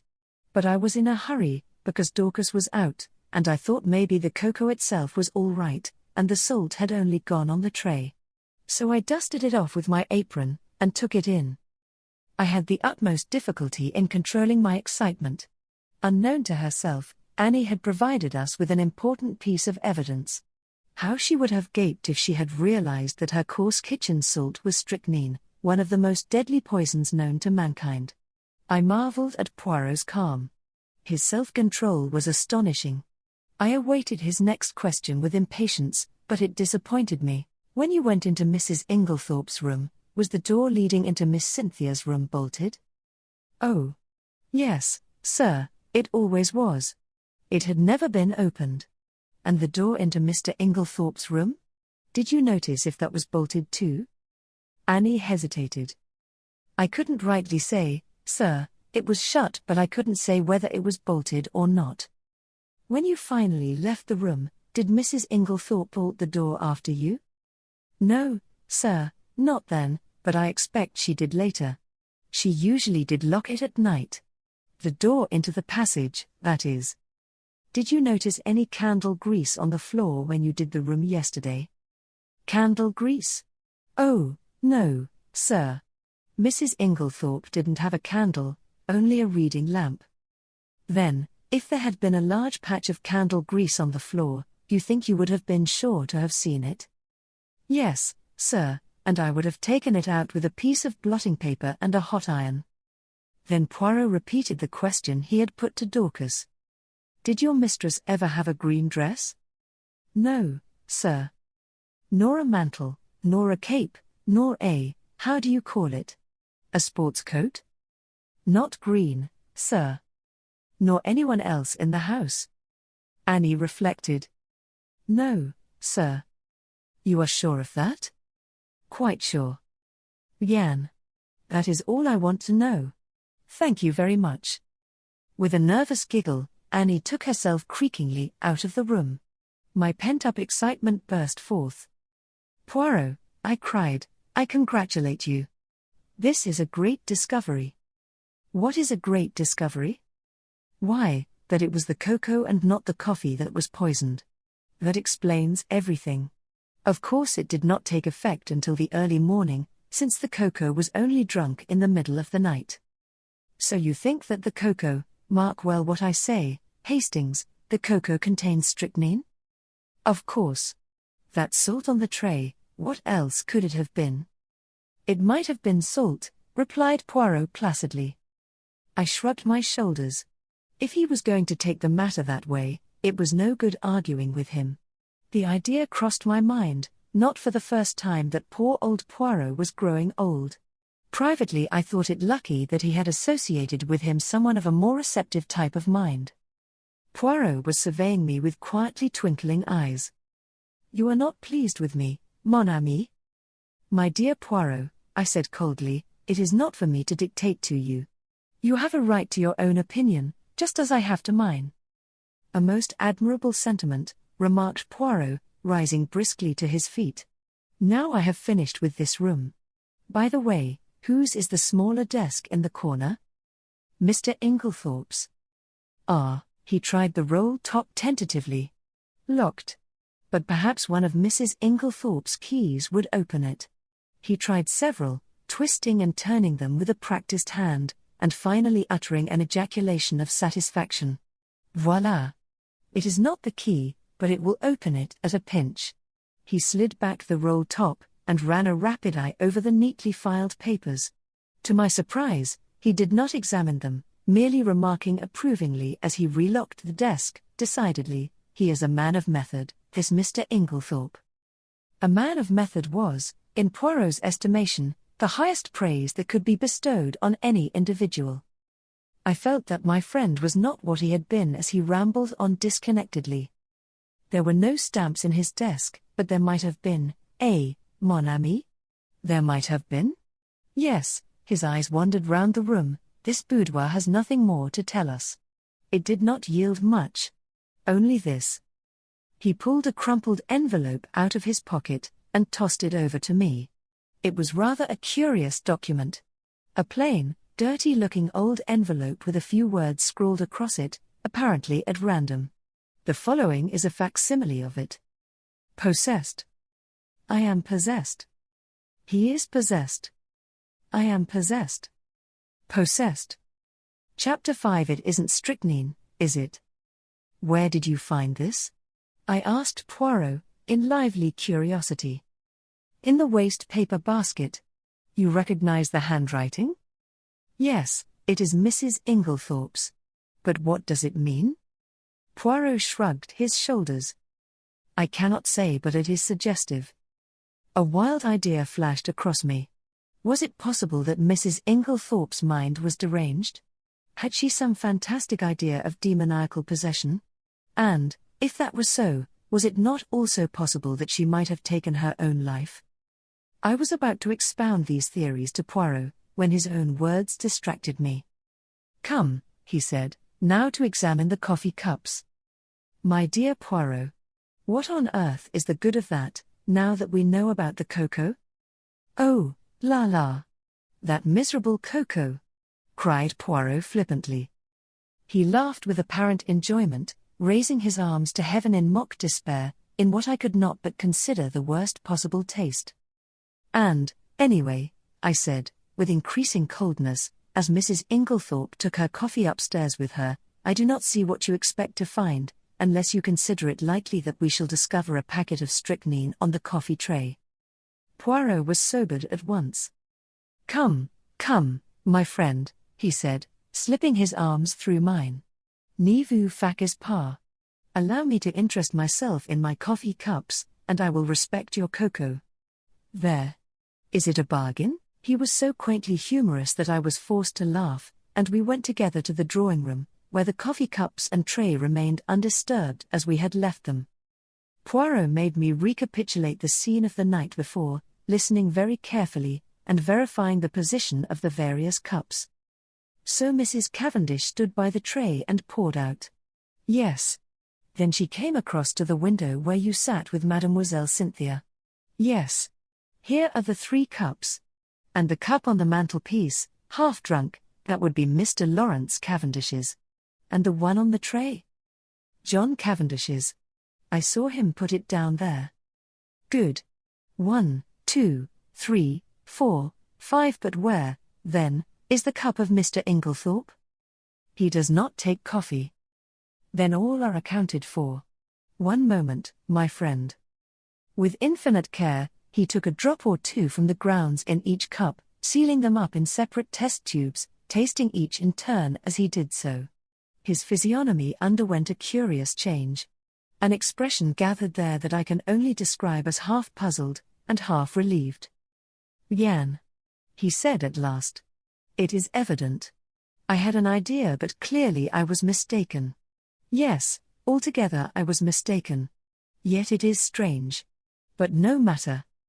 And, with a characteristic shrug, he dismissed whatever it was that was worrying him from his mind. I could have told him from the beginning that this obsession of his over the coffee was bound to end in a blind alley, but I restrained my tongue. After all, though he was old, Poirot had been a great man in his day. Breakfast is ready, said John Cavendish, coming in from the hall. You will breakfast with us, Monsieur Poirot? Poirot acquiesced. I observed John. Already he was almost restored to his normal self. The shock of the events of the last night had upset him temporarily, but his equable poise soon swung back to the normal. He was a man of very little imagination, in sharp contrast with his brother, who had, perhaps, too much. Ever since the early hours of the morning, John had been hard at work, sending telegrams. One of the first had gone to Evelyn Howard writing notices for the papers, and generally occupying himself with the melancholy duties that a death entails. "May I ask how things are proceeding?" he said. "Do your investigations point to my mother having died a natural death or must we prepare ourselves for the worst?" "I think, Mr. Cavendish," said Poirot gravely, "that you would do well not to buoy yourself up with any false hopes. Can you tell me the views of the other members of the family? My brother Lawrence is convinced that we are making a fuss over nothing. He says that everything points to its being a simple case of heart failure." "He does he? That is very interesting," murmured Poirot softly. "And Mrs. Cavendish?" A faint cloud passed over John's face. "I have not the least idea what my wife's views on the subject are." The answer brought a momentary stiffness in its train. John broke the rather awkward silence by saying with a slight effort, "I told you, didn't I, that Mr. Inglethorp has returned?" Poirot bent his head. "It's an awkward position for all of us. Of course one has to treat him as usual, but, hang it all, one's gorge does rise at sitting down to eat with a possible murderer." Poirot nodded sympathetically. "I quite understand. It is a very difficult situation for you, Mr. Cavendish. I would like to ask you one question. Mr. Inglethorpe's reason for not returning last night was, I believe, that he had forgotten the latch key. Is not that so?" "Yes." "I suppose you are quite sure that the latch key was forgotten, that he did not take it after all?" "I have no idea. I never thought of looking. We always keep it in the hall drawer. I'll go and see if it's there now." Poirot held up his hand with a faint smile. No, Mr. Cavendish, it is too late now. I am certain that you would find it. If Mr. Inglethorpe did take it, he has had ample time to replace it by now." "But do you think?" "I think nothing. If anyone had chanced to look this morning before his return, and seen it there, it would have been a valuable point in his favor. That is all." John looked perplexed. "Do not worry," said Poirot smoothly. "I assure you that you need not let it trouble you. Since you are so kind, let us go and have some breakfast." Everyone was assembled in the dining room. Under the circumstances, we were naturally not a cheerful party. The reaction after a shock is always trying, and I think we were all suffering from it. Decorum and good breeding naturally enjoined that our demeanor should be much as usual, yet I could not help wondering if this self-control were really a matter of great difficulty. There were no red eyes, no signs of secretly indulged grief. I felt that I was right in my opinion that Dorcas was the person most affected by the personal side of the tragedy. I pass over Alfred Inglethorpe, who acted the bereaved widower in a manner that I felt to be disgusting in its hypocrisy. Did he know that we suspected him, I wondered? Surely he could not be unaware of the fact, conceal it as we would. Did he feel some secret stirring of fear, or was he confident that his crime would go unpunished? Surely the suspicion in the atmosphere must warn him that he was already a marked man. But did everyone suspect him? What about Mrs. Cavendish? I watched her as she sat at the head of the table, graceful, composed, enigmatic. In her soft grey frock, with white ruffles at the wrists falling over her slender hands, she looked very beautiful. When she chose, however, her face could be sphinx-like in its inscrutability. She was very silent, hardly opening her lips, and yet in some queer way I felt that the great strength of her personality was dominating us all. And little Cynthia? Did she suspect? She looked very tired and ill, I thought. The heaviness and languor of her manner were very marked. I asked her if she were feeling ill, and she answered frankly, "Yes, I've got the most beastly headache." "Have another cup of coffee, mademoiselle?" said Poirot solicitously. "It will revive you. It is unparalleled for the mal de tête." He jumped up and took her cup. "No sugar," said Cynthia, watching him, as he picked up the sugar tongs. "No sugar? You abandon it in the wartime, eh?" "No, I never take it in coffee." "Sacré," murmured Poirot to himself, as he brought back the replenished cup. Only I heard him, and glancing up curiously at the little man, I saw that his face was working with suppressed excitement, and his eyes were as green as a cat's. He had heard or seen something that had affected him strongly, but what was it? I do not usually label myself as dense, but I must confess that nothing out of the ordinary had attracted my attention. In another moment, the door opened and Dorcas appeared. "Mr. Wells to see you, sir," she said to John. I remembered the name as being that of the lawyer to whom Mrs. Inglethorp had written the night before. John rose immediately. "Show him into my study." Then he turned to us. "My mother's lawyer," he explained. "And in a lower voice, he is also coroner, you understand. Perhaps you would like to come with me?" We acquiesced and followed him out of the room. John strode on ahead, and I took the opportunity of whispering to Poirot. "There will be an inquest then?" Poirot nodded absently. He seemed absorbed in thought, so much so that my curiosity was aroused. "What is it? You are not attending to what I say." "It is true, my friend. I am much worried." "Why?" "Because Mademoiselle Cynthia does not take sugar in her coffee." "What? You cannot be serious?" "But I am most serious. There is something there that I do not understand. My instinct was right." "What instinct?" "The instinct that led me to insist on examining those coffee cups. Chut! No more now." We followed John into his study, and he closed the door behind us. Mr. Wells was a pleasant man of middle age, with keen eyes, and the typical lawyer's mouth. John introduced us both, and explained the reason of our presence. "You will understand, Wells," he added, "that this is all strictly private. We are still hoping that there will turn out to be no need for investigation of any kind." Quite so," said Mr. Wells soothingly. "I wish we could have spared you the pain and publicity of an inquest, but of course it's quite unavoidable in the absence of a doctor's certificate." "Yes, I suppose so." "Clever man, Bauerstein. Great authority on toxicology, I believe." "Indeed," said John with a certain stiffness in his manner. Then he added rather hesitatingly, "Shall we have to appear as witnesses, all of us, I mean?" "You, of course, and Mr. Inglethorp." A slight pause ensued before the lawyer went on in his soothing manner. "Any other evidence will be simply confirmatory, a mere matter of form."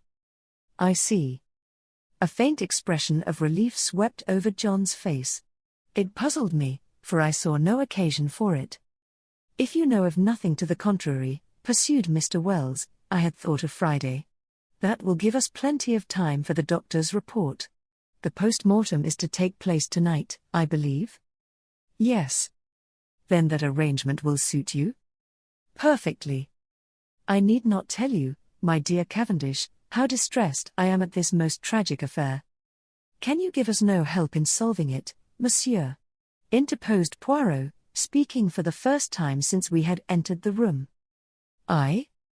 "Yes, we heard that Mrs. Inglethorp wrote to you last night. You should have received the letter this morning." "I did, but it contains no information. It is merely a note asking me to call upon her this morning, as she wanted my advice on a matter of great importance." "She gave you no hint as to what that matter might be?" "Unfortunately, no." "That is a pity," said John. "A great pity," agreed Poirot gravely. There was silence. Poirot remained lost in thought for a few minutes. Finally he turned to the lawyer again.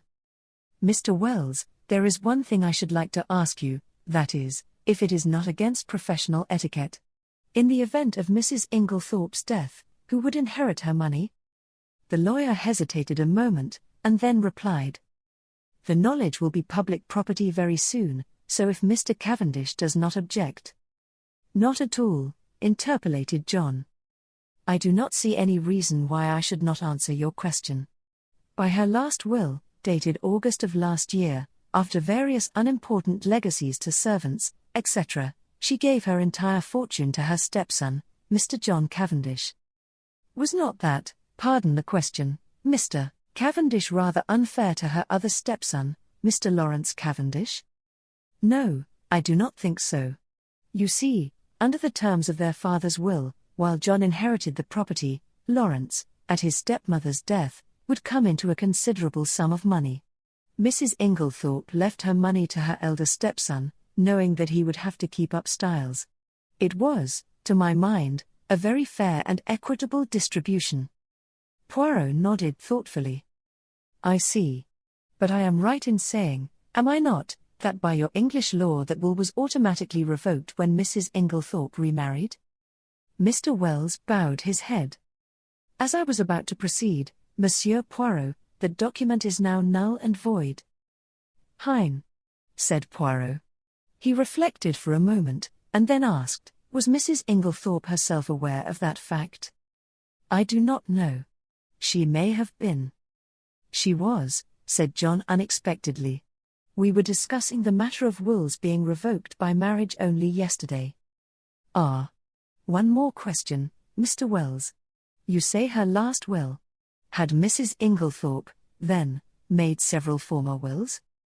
On an average, she made a new will at least once a year, said Mr. Wells imperturbably.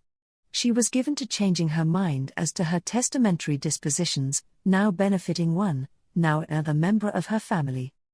Suppose, suggested Poirot, that, unknown to you, she had made a new will in favor of someone who was not, in any sense of the word, a member of the family, we will say Miss Howard, for instance, would you be surprised? Not in the least. Ah. Poirot seemed to have exhausted his questions. I drew close to him, while John and the lawyer were debating the question of going through Mrs. Inglethorpe's papers. Do you think Mrs. Inglethorpe made a will leaving all her money to Miss Howard? I asked in a low voice, with some curiosity. Poirot smiled. No. Then why did you ask? Hush. John Cavendish had turned to Poirot. Will you come with us, Monsieur Poirot? We are going through my mother's papers. Mr. Inglethorpe is quite willing to leave it entirely to Mr. Wells and myself. Which simplifies matters very much, murmured the lawyer. As technically, of course, he was entitled. He did not finish the sentence. We will look through the desk in the boudoir first, explained John, and go up to her bedroom afterwards. She kept her most important papers in a purple dispatch case, which we must look through carefully.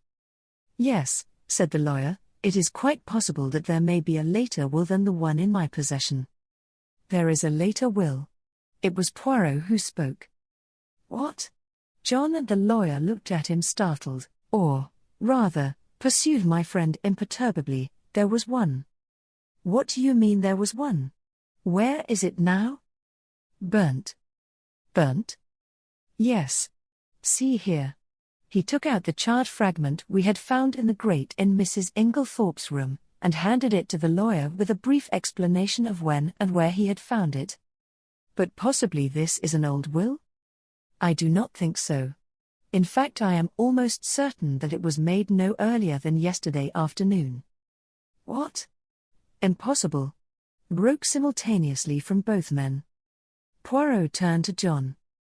If you will allow me to send for your gardener, I will prove it to you.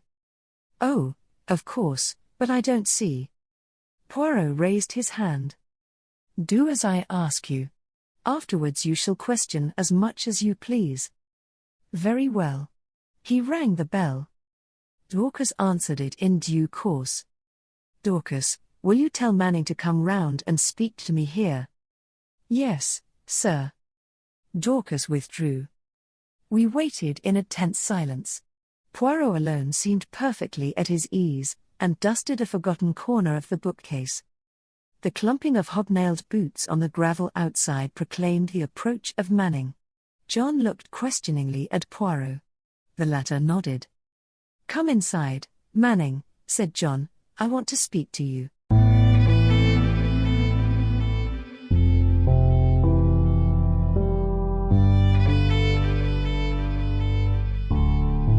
Thank you for listening to today's episode. I really hoped you enjoyed it.